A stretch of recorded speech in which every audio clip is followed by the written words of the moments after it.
হুগলি জেলার গুপ্তিপাড়া নিয়ে আমার আরেকটি ভিডিও রয়েছে, কিন্তু ভিডিওটি অনেক বড় হয়ে যাওয়ার কারণে দুটি পর্বে করতে বাধ্য হলাম। প্রথম পর্বে যা দেখিয়েছিলাম বৃন্দাবন চন্দ্রের মন্দির, রামচন্দ্রের মন্দির, কৃষ্ণচন্দ্রের মন্দির এবং চৈতন্য মন্দির, সেগুলি অল্প অল্প রিক্যাপ এখানে দেয়া হলো এবং এটির পরেই নতুন ভিডিওটি শুরু করব। সম্পূর্ণ ভিডিওটি মন দিয়ে দেখবেন, আশা করছি ভালো লাগবে। গুপ্তিপাড়ার পুরনো কারুকার্যের এইসব মন্দির না দেখলে ঠিক বোঝা যায় না সেই আমলে কি সুন্দর সুন্দর শিল্পকর্ম ছিল। টেরাকোটা কাজের জন্য বিখ্যাত এই মন্দিরগুলি দেখার জন্য আমার আগের ভিডিওটি দেখবেন, যেটি বৃন্দাবন চন্দ্রজিউ গুপ্তিপাড়া নামে করা আছে। লিংক ডেসক্রিপশনে দেওয়া আছে।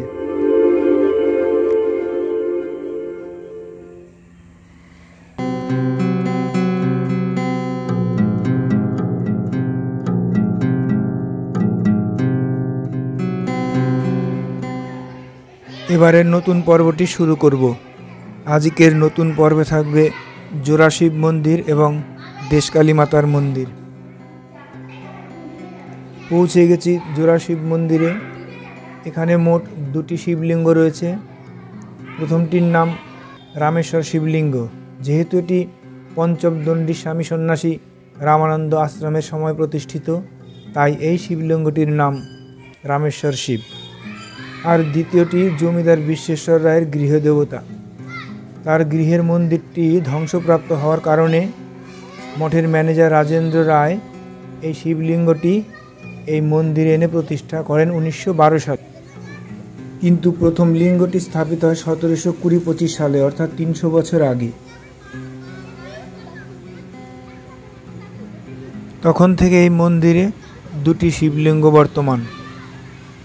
শিব মন্দিরে নিত্য পূজার ব্যবস্থা তো রয়েছে, এছাড়া নীল পুজোর সময় এই মন্দিরটি আনন্দে একেবারে মুখরিত থাকে। ভক্তদের সমাগমে মন্দির চত্বর একদম পরিপূর্ণ হয়ে থাকে। পুরনো মন্দিরটি সংস্কার করে 2020 সালে মন্দিরের বর্তমান রূপটি দেওয়া হয়েছে।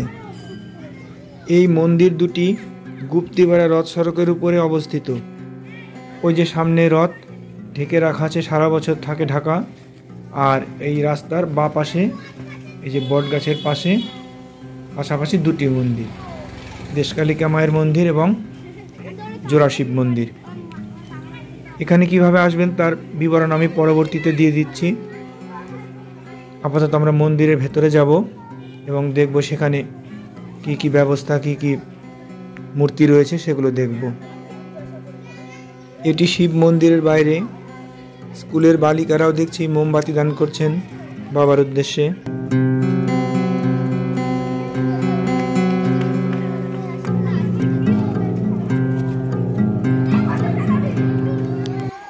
জগন্নাথের যে মাসির বাড়ির মন্দির রয়েছে তার পাশেই বালিকা বিদ্যালয়। জগন্নাথের মাসির বাড়িও দেখাবো, এই ভিডিওতেই দেখাবো একটু বাদে। আগে এই জায়গাটা ভালো করে ঘুরে নিই।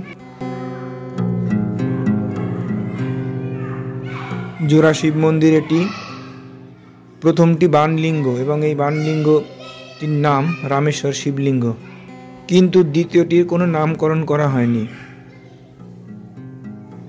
এবার দেশকালিকা মায়ের মন্দিরের ভেতরে প্রবেশ করব। সামনে একটি বাতি দান করার মতন জায়গা রয়েছে, যেখানে একটি যূপকাষ্ঠও দেখতে পাচ্ছি। এক সময় এখানে পশু বলি দেওয়া হতো, তারই নিদর্শন এটি। কিন্তু বর্তমানে আমরা শুনেছি এখানে কোনো বলি টলি দেওয়া হয় না। কুমড়ো বা আখ ওই জাতীয় জিনিস বলি দেওয়া হয়।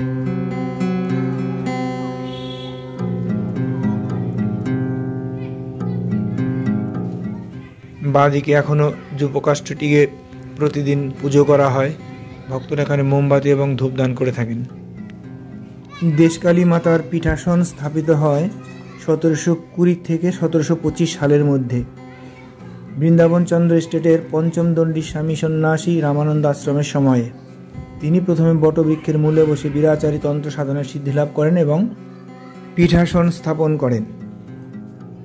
সারা বৎসর এই মন্দিরে মায়ের কোনো মূর্তি থাকে না। সেখানে চালচিত্রকে কেন্দ্র করে খড়গ এবং দেবী ঘটে নিত্য পূজা হয়। দীপাবলির সময় অবশ্য কৃষ্ণবর্ণের মাটির প্রতিমা আনয়ন করা হয় এবং পূর্ণাঙ্গ পূজা, মানসিক বলিদান, ভোগারতি এবং তান্ত্রিক মতে হোম করা হয়। আবার পূজা শেষে সূর্য উদয়ের পূর্বেই নিকটবর্তী খালে প্রতিমা বিসর্জন দেয়া হয়। দীপাবলির দিন অর্থাৎ পুজোর দিন রাত্রে স্থানীয় মানুষের হিসেব অনুযায়ী ৫,০০০-এরও বেশি ভক্তের আগমন ঘটে এবং প্রত্যেকে সকালবেলা দেবীর মহাপ্রসাদ পান। শোনা যায় কিছু অলৌকিক ঘটনার কারণে স্থানীয় ভক্তেরা দেবীকে জাগ্রত বলে মনে করেন এবং সেই কারণেই ভক্তদের স্বতঃস্ফূর্ত দানে মন্দিরের এই বর্তমান রূপটি দেওয়া সম্ভব হয়েছে।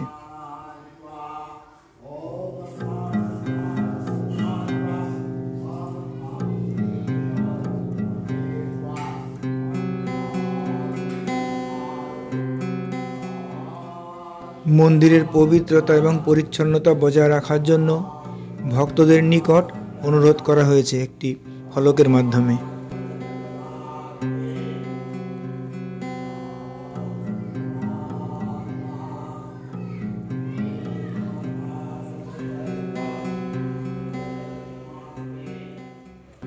একটি তালিকার মাধ্যমে মায়ের মন্দিরে সারা বছরের পূজা নির্ঘণ্ট দেয়া আছে, যাতে ভক্ত সকল জানতে পারেন বছরের কোন সময়ে কী উৎসব এখানে হয়।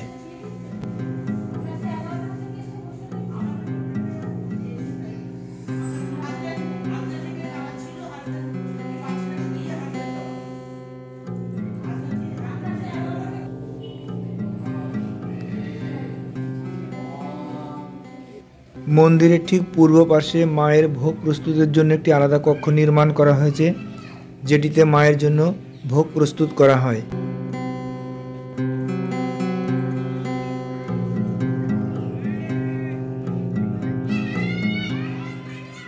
পিছন দিকটা নবরত্ন বিশিষ্ট মায়ের সুন্দর মন্দির এবং মায়ের মন্দিরের সামনে ৮ চালা বিশিষ্ট জোড়া শিবলিঙ্গের মন্দির। তারপরে মঠে যাওয়ার রাস্তা, বৃন্দাবন চন্দ্র মঠে যাওয়ার রাস্তা, ডান দিকে গুপ্তিপাড়া বাজার এবং বাঁদিকে বৃন্দাবন চন্দ্র মঠের রাস্তা।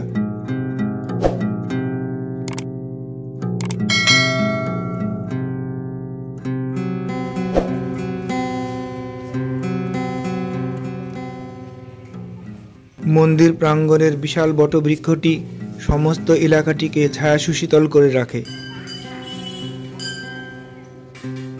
এটি একটি অনেক পুরনো বাড়ি, সেনবাটি বলে পরিচিত। দেশকালিকা মায়ের মন্দিরে যাওয়ার পথে ঠিক বাহাতে পড়বে। প্রাচীন স্থাপত্য দেখে লোভ সামলাতে পারলাম না, তাই এটিও ক্যামেরায় ধারণ করলাম। বাড়িটির সামনে দিয়ে মায়ের মন্দিরে এবং মঠে যাওয়ার রাস্তা। মায়ের মন্দিরের উল্টো দিকে নবাব সিরাজদৌল্লার সেনাপতি মোহনলালের জন্মভিটা রয়েছে, সেটি আপনারা চলার পথে একবার দেখে নিতে পারেন। ওই যে সামনে মঠ এবং মঠের ঠিক 50 মিটার সামনে মোহনলালের ভিটা। মোহনলালের এই জন্মভিটা গুপ্তিপাড়াকে সমৃদ্ধশালী করেছে।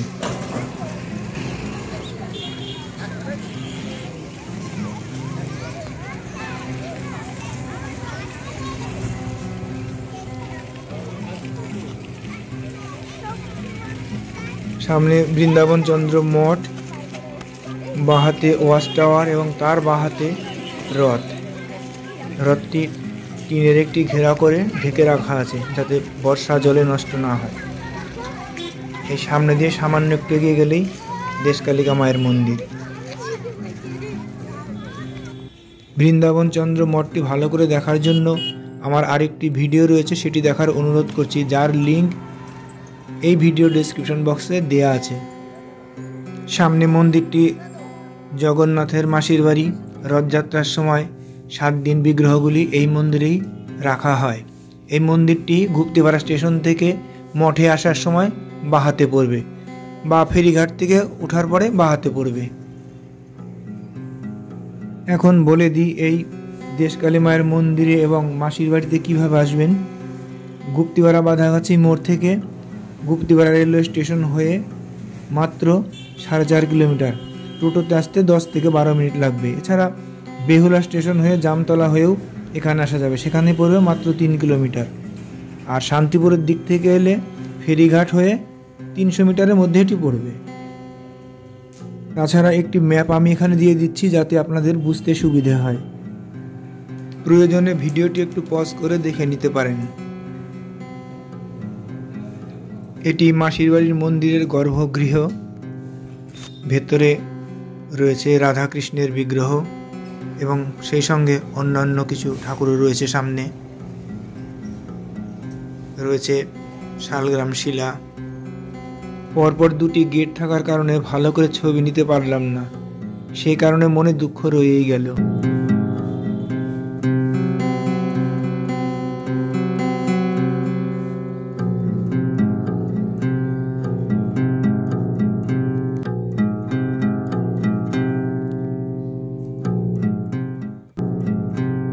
রয়েছেন তুলসী মহারানী।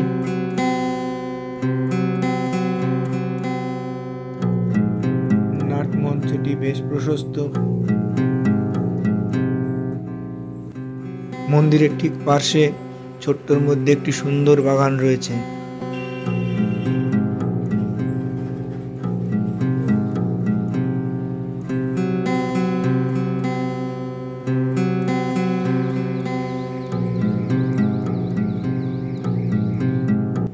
পাতাবাহার, বোগেনভেলিয়া ইত্যাদি।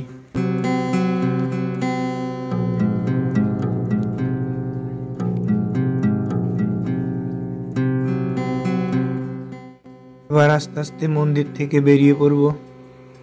সামনে অন্য ধরনের একটি গন্তব্য রয়েছে, চলুন আস্তে আস্তে আমরা সেখানে যাই।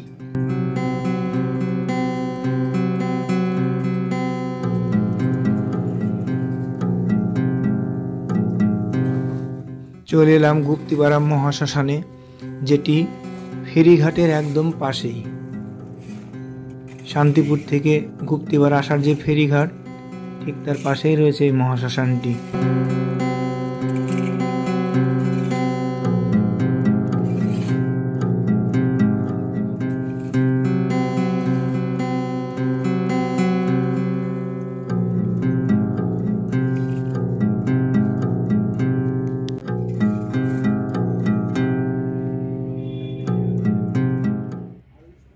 ভেতরে সাইকেল নিয়ে প্রবেশ নিষিদ্ধ এবং এছাড়া নেশাদ্রব্য ব্যবহার করা কঠোরভাবে নিষিদ্ধ।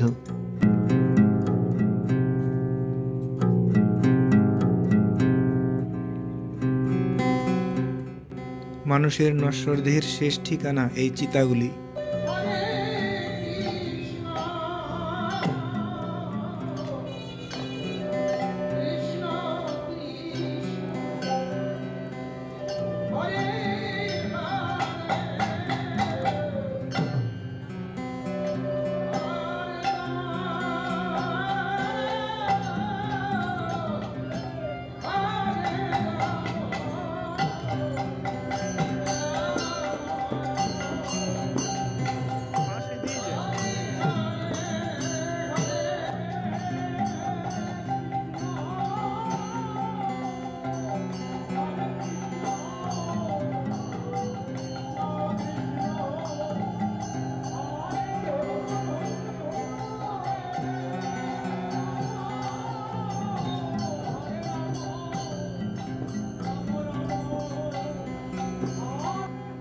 যাই হোক, ভিডিওটি এবার আস্তে আস্তে শেষ করব। ভিডিওটি যদি সামান্য ভালো লাগে তবে একটি লাইক করবেন, কমেন্ট করবেন এবং সাবস্ক্রাইব করে সঙ্গে থাকবেন, যাতে আমার পরবর্তী ভিডিওর নোটিফিকেশন পৌঁছে যায়। দেখা হবে পরের ভিডিওতে। ততক্ষণ পর্যন্ত সবাই সুস্থ থাকবেন, ভালো থাকবেন। এতক্ষণ আমার সঙ্গে থাকার জন্য সবাইকে ধন্যবাদ।